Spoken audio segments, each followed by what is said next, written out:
Hello mga ka-Gentle Vlog. Tingnan nyo, yun sa photos na yan. Lifting po yan. 3 flavor po. And then meron po akong sabon na Kojic Orange, Sheniac, Cinnamon Pink. 50 pesos lang po isa niyan. Bili na po kayo. Dito lang po ako sa bahay nila nanay tatay. Dito na po ako sa Northern Samar, Barangay Tanawan. Dito na kami sa Pantalan Banda. Ate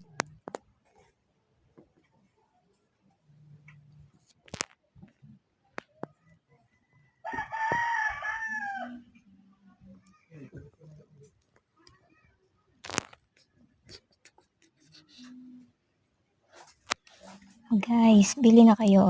Meron akong lip tint.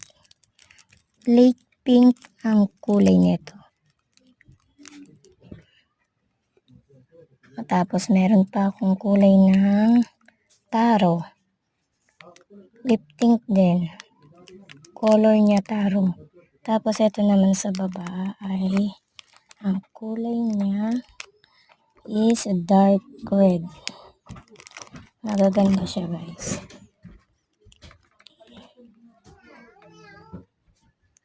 Yan. Punta lang kayo dito. Nandito po ako sa bahay nila Nanay Elizabeth. Bili na kayo guys. Thank you.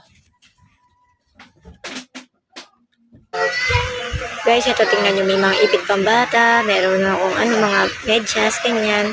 Tingnan nyo naging putis ko dyan, oh. Diba? Ang ganda ng ko, oh. Putis ng balat ko. Hindi siya gano'ng kaputian, pero pumuti ako, guys. Hindi naman talaga kasi ako maputi, eh. Pero ang ganda ng kinalabasan ng putis ko, nung ginamit ko yung mga sabon na binibenta ko ngayon, o diba?